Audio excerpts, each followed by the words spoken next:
Hi there, welcome to my channel where females learn about their bodies and optimize their health. Today we are going to be meeting your fallopian tubes, and this is the site for love at first sight, like I said in my last video. So if you're interested in all that gist, let's get into it. The fallopian tubes are the sites where the sperm from your dad meets the egg from your mom, and 9 months later you came into this world to experience all the wonders we're seeing every day. The meeting of the sperm from a man and the egg from a woman is actually what we refer to as fertilization. If the sperm from your dad did not meet the egg from your mom, you will not be listening to me today and I will not be speaking to you.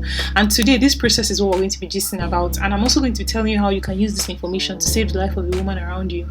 So what does fallopian tubes do? We already said it's a site for love at first sight, and it also serves as sort of like a corridor where the egg passes from the ovaries to the womb, like we'll see shortly. So before we go into that gist in depthly, I want us to just do a quick one for our hierarchy. We started from the outside, the vulva. Going in, we've seen the muscular tube, which is the vagina, coming into the womb or the uterus, the lower end being the cervix, which is also the gate man of the womb, and then we have the fallopian tubes on both sides, which is where we're packing our bus for today, and finally the ovaries. So we're almost done with our series. Yeah, so this is what we're going to focus on today. This is just half of the picture, like I said, but everything going on here is going on the other side as well. So for you to get the point of the fallopian tubes and the drama that is happening here, you have to understand a little bit about the ovaries. We already said the ovaries are where a woman's eggs are stored, and roughly every month the ovaries actually release an egg, and the act of releasing this egg is called ovulation. But before this release happens, guess what the fallopian tubes will do? It will just be waiting for the ovaries to prepare this egg, because the eggs in the ovaries are actually not matured. But when an egg is matured, the fallopian tubes knows, and what it's going to do is it's going to fill up with blood and become so engorged and swollen. And you see these finger-like processes here, they will actually start to stroke and just rub the ovaries gently back and forth, like give me some egg, give me some egg, give me some egg. When this ovary feels this stroke, it's going to be so excited, like finally now it's time, and it's going to release an egg into the fallopian tube. When the egg enters into the fallopian tube, the problem is the egg does not have a tail to swim like sperm cells, neither does it have legs. So the egg that has entered inside here is just going to stay here, but the way it moves into this fallopian tube is actually through something hair-like things on the walls of this fallopian tube. So the walls inside have some hair projections that are just on the wall, and to sweep the egg from this place to come and enter into the middle of this place. And once the egg gets to the middle, it's just going to balance and just sit down there like, where are the sperm cells? I'm ready. If you guys are not ready, I will not even wait here for more than 24 to 48 hours. So understand that when the egg is released, it does not survive outside the ovaries for more than 24 to 48 hours. The only reason it's going to survive is if a sperm comes to come and fertilize this. But if this person has not had sexual intercourse, or if their sexual intercourse has been protected, basically if sperm cells are not here, this egg is going to die after 24 to 48 hours, and next month again the same thing will happen. Ovulation will happen, and this keeps happening. But we're going to explore all this when we're looking at the menstrual cycle video. But let's take for peradventure the egg is released and is waiting here, and within that 24 to 48 hours, this person has sexual intercourse, the person ejaculates, or the man ejaculates into the vagina. Guess what's going to happen? The sperm cells from the ejaculate in the vagina is going to start swimming and swimming and swimming. It will pass the cervix, it will pass the womb. It does not matter if this woman is jumping up and down. The sperm cells are not subject to gravity. So gravity cannot hold them down. So they will swim and come to the fallopian tubes, where they're going to meet the egg. And I want you to understand that meeting the egg in the fallopian tube is actually the purpose of every sperm cell's life, and that is why they are created. That is why they are there. So they will swim through the cervix, like I already said, pass through the womb and come to the fallopian tubes. And the moment that they see an egg, they will just charge for that egg. But the problem is the egg is very, very selective, and it's only one sperm she needs. So once one sperm enters into the egg, that's it. And she will just form like an Odeshi coat and just cover herself, and no other sperm can enter. So even if there are many fishes in the sea, in this situation, only one sperm is going to enter. And it's not as if the egg even picks the best sperm; it just picks the first sperm. So for fertilization, it's first come, first serve. Once the sperm has entered, no other sperm is entering again, and that's the end of that. When the sperm enters, that's what we call fertilization, and this is where life began. This is where we all began, and that is the hallmark of new life. So the newly formed sperm egg couple will actually just calm down, and how they calm down, like I said, they don't move as well. The hair-like things called cilias will push them down, and they will now come into the uterus. And we've already spoke about all this in my last video, where they will implant in the endometrial layer, and basically new life will form, and the placenta will also be formed. And it's so important for you to understand that the placenta is the connection between the mother, that's the womb, and the baby, which is the sperm egg couple that is going to start growing. And that placenta actually releases a chemical that we call HCG, human chorionic gonadotropin. It's not important for you to know the full name, but just understand that that chemical that the placenta is releasing is actually what the urine test checks. So when someone is pregnant and they actually go to the bathroom and they pee on a stick, and the stick tells them, oh, you're pregnant, what the stick is actually checking for is the HCG. And it's so important for you to understand this, because when I'm telling you how to save a life shortly, you will see how you use this information. So like I said, the fallopian tubes are not where the child is supposed to implant. It is just supposed to be transitory. It's just a corridor allowing the egg to just pass into this womb. It is not the final bus stop, and this is where our gist now starts. Sometimes when the sperm comes to come and meet the egg, instead of them to come and enter here, for many reasons we'll be exploring in other videos, they will not come and enter here. They will remain here and they will implant here.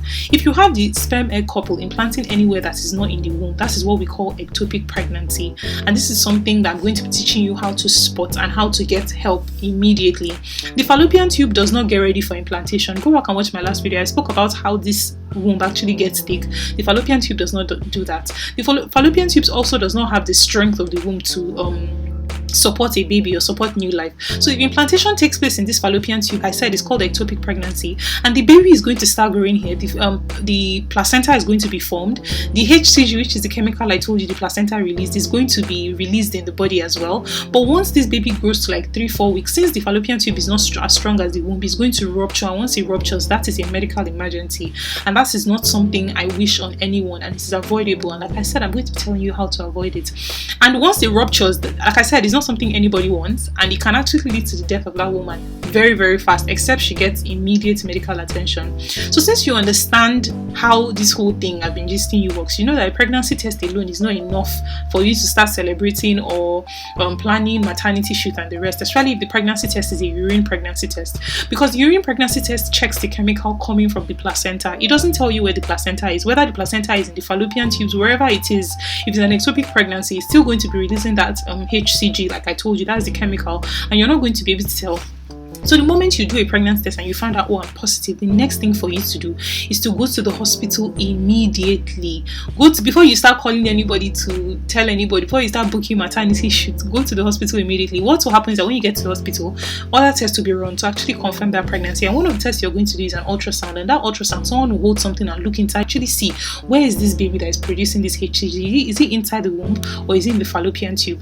If this pregnancy is not inside the womb, but I do not want you to worry, it is not a problem. If it's caught early, or if you go to the hospital on time before it ruptures, there are ways to take it out without with very, very minimal complications. Another scenario that's quite common is a girl who is sexually active and misses her period but is praying for a miracle and praying that her period should come back. If, let's say, after 3 weeks of a missed period, she starts seeing she starts to bleed, or she starts seeing blood coming out of her vagina, she might be actually celebrating that, finally my period is here, thank God, thank God. While it may be her period, there's also a possibility that it might have been an ectopic pregnancy that ruptured. And in this kind of scenario I've just given you, do you think this person will rush to the hospital? Probably not. The bleeding from an ectopic pregnancy might come out. It normally comes out like a normal vaginal bleed, but the problem is if you were not suspecting a pregnancy before, you might just think it's like your period coming. And trust me, the bleeding you're seeing on the outside is nothing compared to the bleeding that actually happens on the inside. So like I said, it's nothing for you to be afraid of. I'm not telling you all this for you to be afraid. Just ensure that all the females in your life understand this process. So the moment you miss your period or have a delayed period, you can do a home pregnancy test. If it's positive, you go to the hospital immediately. If it's negative, you can wait a couple of days and do another test as well. And like I said, report to the hospital. If you wait for a couple of days and it's still negative, your period is like a week or 2 weeks late, I advise you to come to the hospital immediately so you can get checked out. I want to just reiterate that once this fallopian tubes rupture, it is really, really bad, especially since we have a very poor emergency service in Nigeria. Before anybody rushes you to the hospital, the bleeding might be so bad, and it's just something that you don't want to experience, basically. So like I said, if your period is nowhere to be found, just visit the hospital and they will help you find it. Also, if you're pregnant, after you do a home urine test and it's positive, like, congratulations, but you have to now come to the hospital for us to check where is that pregnancy, and also for you to register for your antenatal, but we'll talk about that in a different video. So that's all about love at first sight. These are your fallopian tubes. We just said about how the egg will be released, how the sperm cells will swim and come and meet the egg, and how they will both come together and come and implant in the woman. If they do implant in the womb, I've already given you all that gist. If you know you missed your period, go to the hospital as soon as possible. So our next video, we're going to be exploring the ovaries, and I'm quite excited for this one actually, because the ovaries are actually what is affected when we talk about PCOS, which is one problem that everybody's talking about right now. So just look out for that video. And this, after the ovaries, that's actually the last in our female reproductive system series, and I'm excited for that. After that, we can now start talking about interesting topics, but make sure you digest the series very well, because when I start mentioning uterus later, or vagina later, or fallopian tubes later, I don't want you to be confused as to the things I'm talking about. Yeah, so welcome back to my channel once again, where females learn about their bodies and optimize their health. See you on my next video. Bye.